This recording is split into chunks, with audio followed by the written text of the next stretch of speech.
Good evening, it's Artzenin. Welcome back to another Insight. I'm excited. I'm finally getting my set and podcast studio more set up, more professional. So that's good news. And the best news is we are done with Dragon. We are now officially moving on to another LGU player, Parasite, whose real name is Cullen Dillinger. Now, for those of you who are just getting here, I have been talking in depth about some of the main characters of LGU. And I wanted to delve behind some of the players to give you all a better understanding of who you're dealing with for Seasons 1, 2, and 3 and Season 0 deck of cards.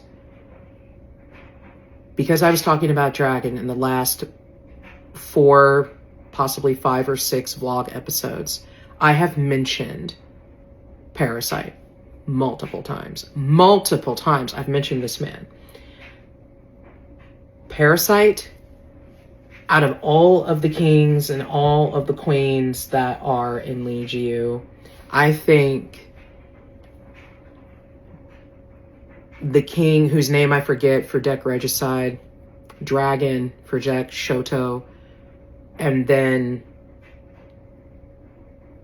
Parasite for deck Evasion are the worst kings. Well, Regicide is a bunch of jokers, so the leader of the jokers, they are men you do not want to upset, get on their radar for any reason.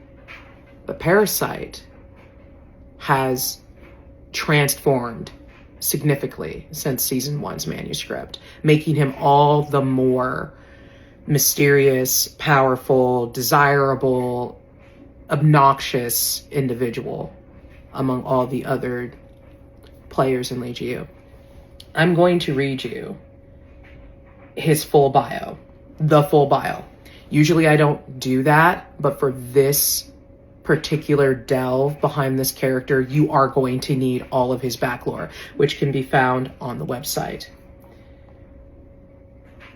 Cullen is the king of Versailles, or is it Versailles? He and Dragon, the king of Nagasaki and various other territories, are constantly at each other and trying to make the other submit. Cullen truly could care less about Dragon and his territory challenges.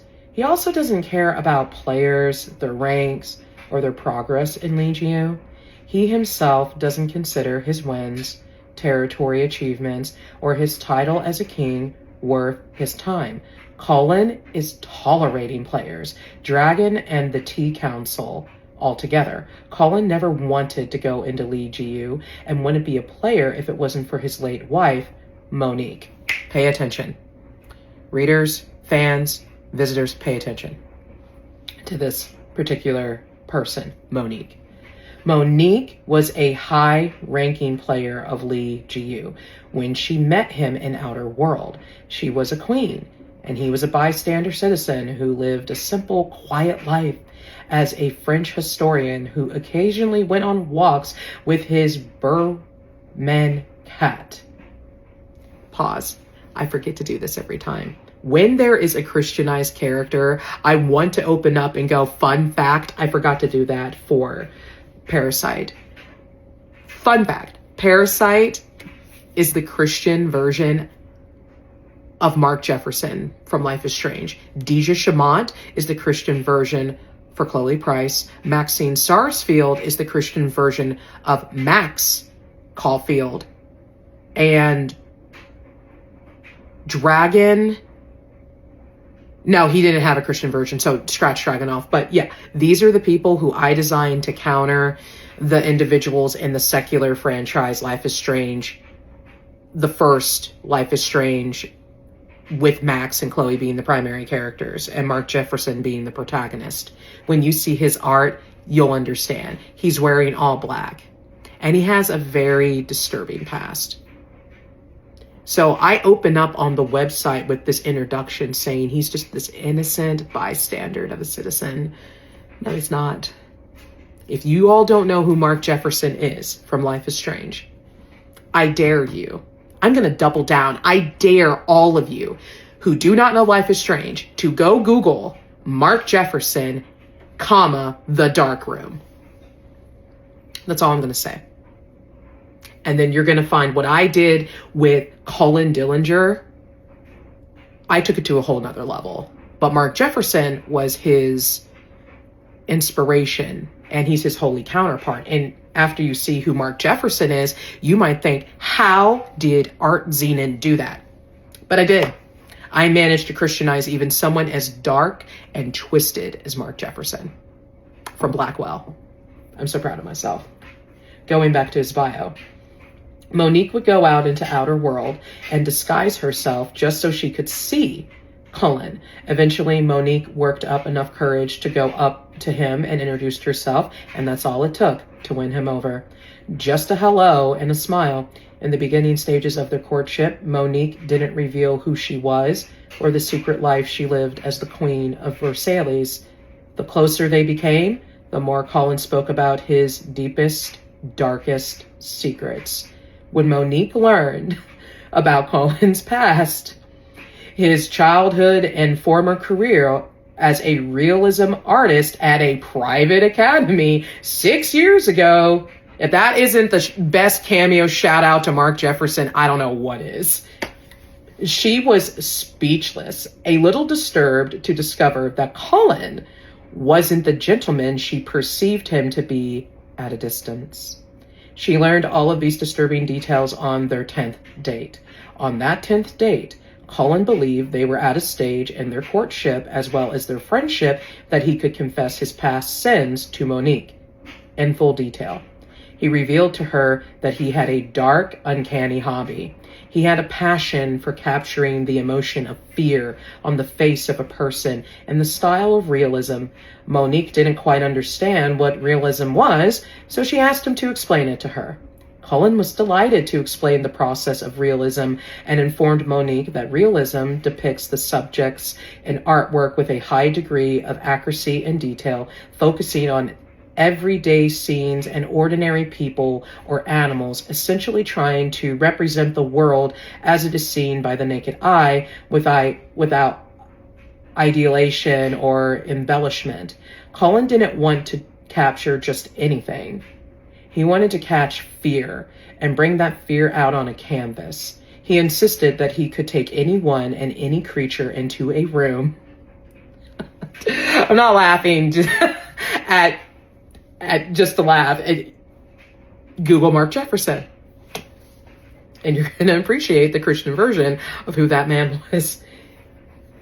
He could capture anyone or any creature into a room, create a terrifying scene that would bring out that fear of his subject. Obviously, once he got a subject to display fear from a scene he created, the shock on the subject's face would leave. So the way he captured a subject's fear was with video cameras. He set up secret cameras in the basement of his parents' house that was reserved for his hobby. Cullen never warned his subjects, so he was going to scare them so badly they scream or start crying. He led them to his house and didn't say a word, so the shock was real on their faces. After he scared the people or animals, the camera would record the scene and he'd pay the humans for their service of simply showing up and having such dramatic expressions. This method to lure his subjects and then frighten them came as a surprise to Monique, considering what she knew about his upbringing.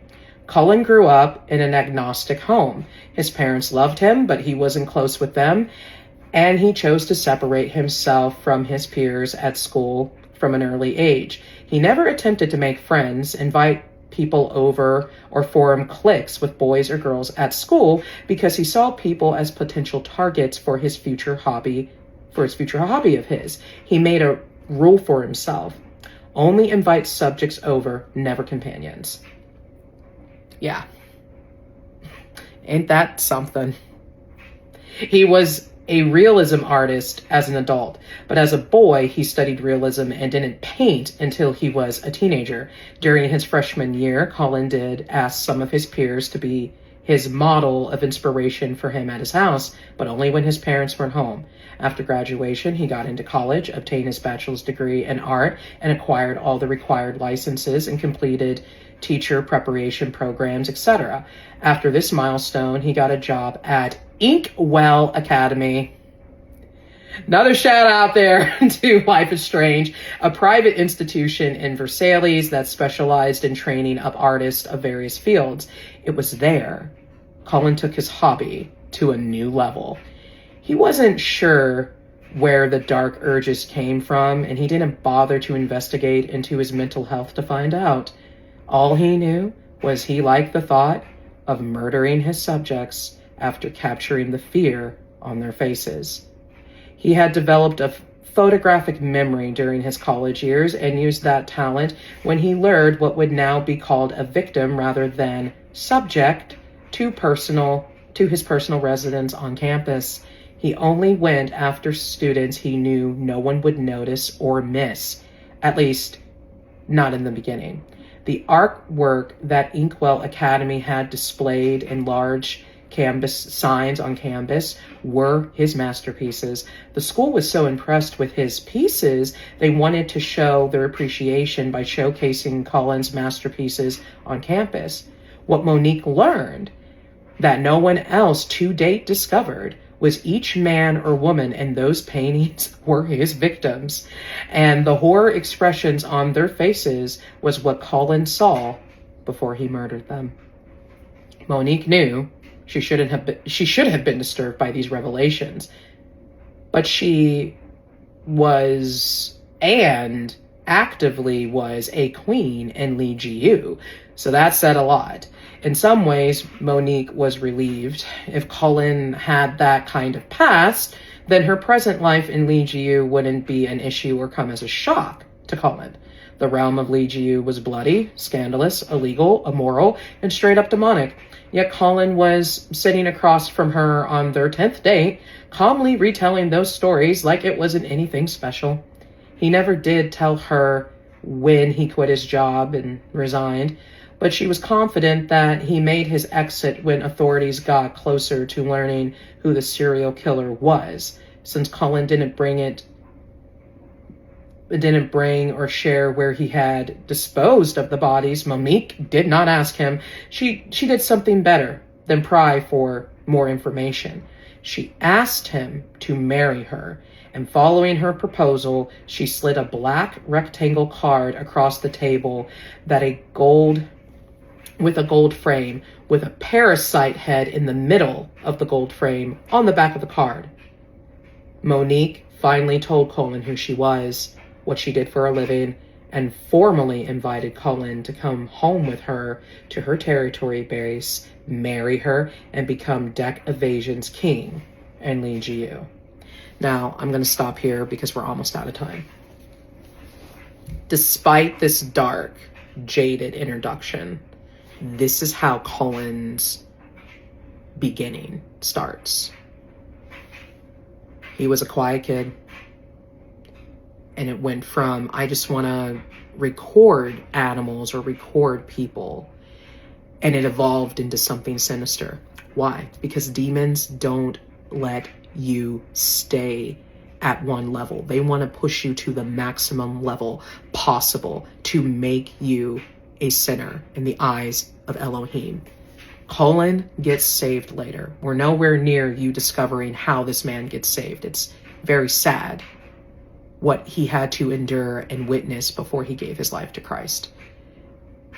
And the thing of it is, in Lee Ji-yu, when you become a Christian and the game master finds out about it, you're cooked. You're done. The game master wants corrupt people. Cullen is the perfect pamphlet for such a canvas. And the next vlog episode, I'm going to get into all of that. So by the end of this, you're either going to hate this man or you're going to love this man.